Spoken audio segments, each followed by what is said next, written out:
Alright everybody, this is my 1995 Nissan 240SX with a K24 DET engine. So I did the whole build, well, not build, but turbo conversion myself. Basically I'm trying to prep this car for a drifting series called Spec D. So let's start with the engine, I guess. But alright, so there she is. Yeah, some people might talk a lot of smack about my intake pipe, but this is the only place that I could fit it. I was gonna fit it in there where the clutch fan used to be, but didn't do so well, so that'll have to do for now. Yeah, so basically what I have is a TO or T04E. It's like a T3, T4 conversion turbo or collaboration, I don't know. But yeah, it's basically just an eBay special turbo. I didn't want to spend too much money on a turbo, like $1,000 plus, so you know, it's just a KA, so nothing special. If it breaks, it breaks, whatever. But yeah, so TO4E turbo.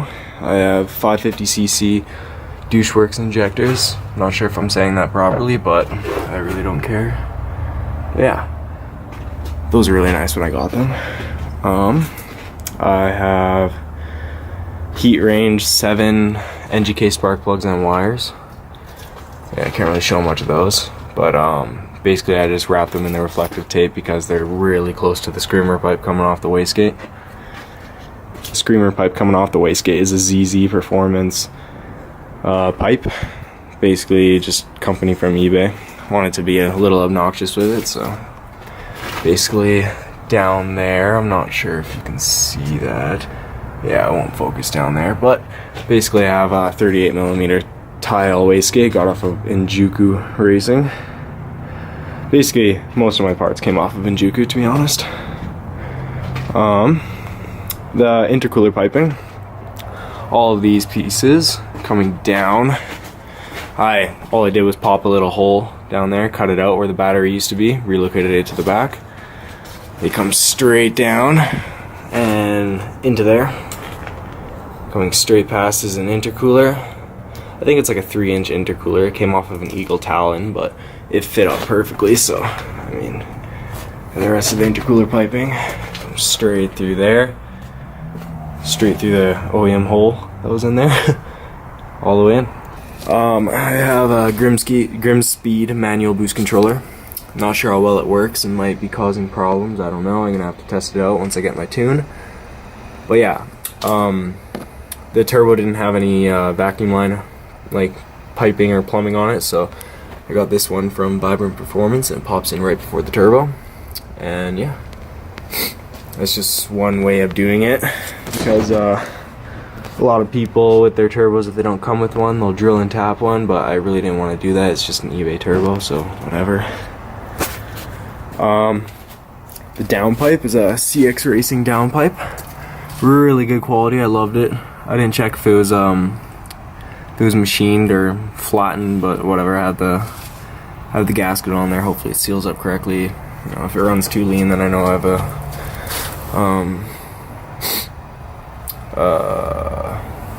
freaking exhaust leak. That took me a while. It's early in the morning. Whatever. I just woke up. The exhaust manifold is a CX Racing. I think it's a 16 gauge. It's one of the thicker ones. I'm not sure. Just straight off the top of my head.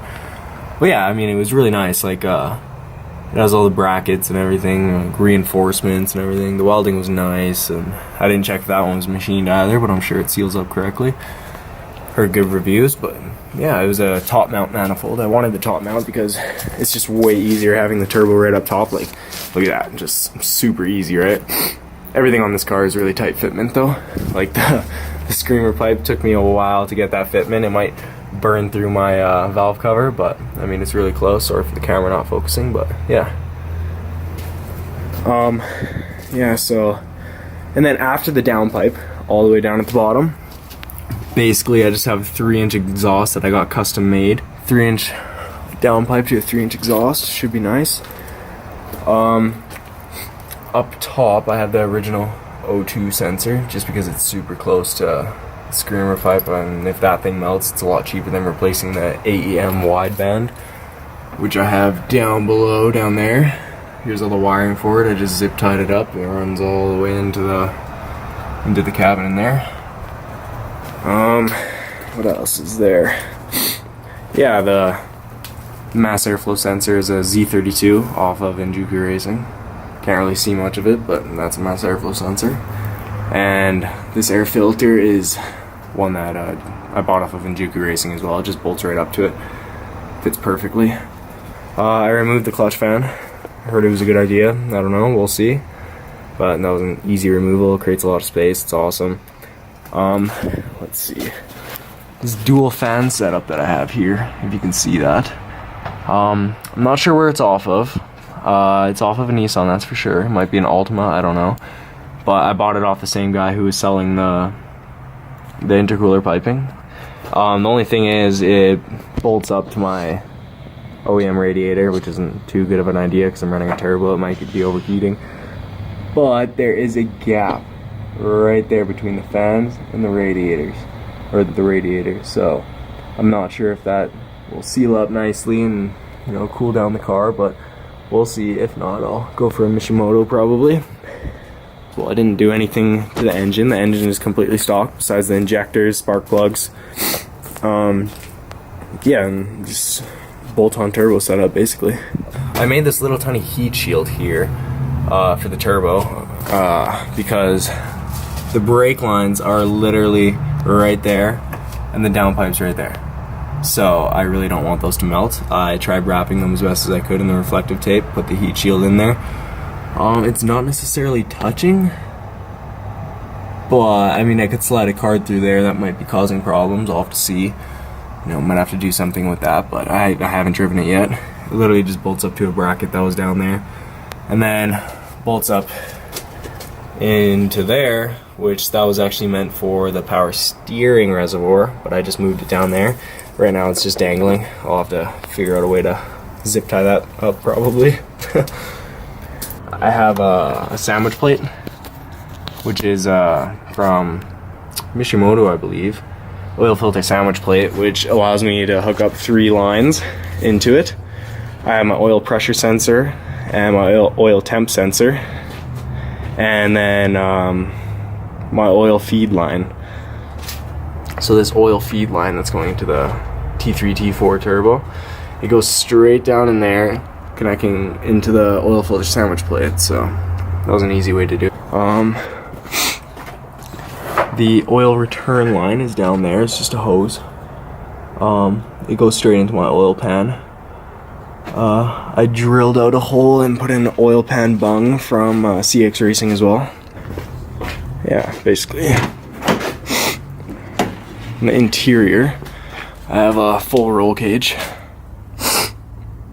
The only problem is it doesn't come fully up to the roof, so I might have to get a lower seat bracket so that I can actually put my helmet on without smashing my head up against this. That's the only thing. But yeah, just a lower seat bracket, side mounted seat, because right now I just have a Corbeau Forza Sport bottom mounted seat. So it bolts into the bottom of the seat, and I would rather have it bolt into the side of the seat so I can lower it even more. So yeah, because if you look, not much of a gap between the roll cage and the seat. So yeah, my head smashes quite a bit. But yeah, everything's stripped from the rear. Everything's stripped in the front. Literally everything's stripped in this car. It was like completely stripped besides the wiring harness. But yeah, I tried removing the sound deadening as much as possible. But I mean, there's, to a certain extent, you can do it. So yeah. But basically in here, I have the Nameless Performance hydraulic e-brake. I absolutely love this thing. Super, super clean. It is awesome. Goes to a Wilwood caliper. Or, yeah. I just plumb the lines to the bottom. There's other videos on YouTube for that. Just splits into the rears. But yeah, I mean, this thing is awesome. Locks up nicely. The little panel that I made for the dash. Basically the first one here. It's just a little flip switch for the ignition. The battery is totally dead right now, and I don't want to start the car because it has no ECU. But yeah, it's the ignition. Push start. First one is not being used right now. I'm planning to run it to the fuel pump. Rad fan. You got the high and the low setting, right? High, low. This one's for my wipers, and this one's for my lights. Yeah, I can make a video and put in the description a picture of the wiring that I did for the push start ignition and push start. Yeah, the ignition and push start buttons, but lights and all that, very simple. And the hazards, I literally just put in my original hazard button. It's pretty awesome. I thought that was quite funny. I have labels now for these. I just haven't been able to put them on, but I do have labels for them, make it look a lot cleaner. Up in the top, I have the glow shift gauges. I bought the white face ones because I thought it would look cleaner. I do have the black face as well, but the white face is in there for now. I love these gauges. This is my oil temp gauge, as you can see. This is the boost. Very clean. And this is the oil pressure. Yeah, and then down here is the AEM wideband. Also have the black face for this one too, but you know, it looks a lot cleaner like that. I mean, I have the tune on its way right now, but it's being delayed because of the storms in Florida, which kind of sucks, but it's very understandable. So we'll wait for the tune and then I'll be able to start it up. Tune coming from RS Enthalpy, sorry. Martin from RS Enthalpy. All the decals up top. And yeah, this one's awesome. The girlfriend got me this one. Slyboys S14 if you want to follow me on Instagram. Yeah. There you go. And yeah, so the gauge cluster is literally stock. I have nothing to do with the gauge cluster. Everything works, right? But yeah, I kept that original. Just didn't want to mess with that. None of these buttons work, none of that. Over here, I have a voltage gauge. Just because my battery kept dying, switches up top for it just so it doesn't stay on constantly and blind me because it's super bright. Yeah, it's just a little tiny voltage gauge. Just clean on the inside, that was my goal. I love the plate that I made. I can make a tutorial on how to do that. I can make measurements and stuff. Very awesome. Yeah. And this car originally came with a sunroof, but I basically just unbolted all the brackets. As you can see, where are the brackets? I don't know, they're somewhere up there. But basically, yeah. It's just riveted in. Literally just cut out a plate, rivet it in, and then this is just silicone so no water comes in there. Painted in matte black, clean finish. I think it looks pretty cool. Sorry, the car is very dusty. As I said, I bought it like half a year ago and it's been sitting in my garage ever since. So, very dusty.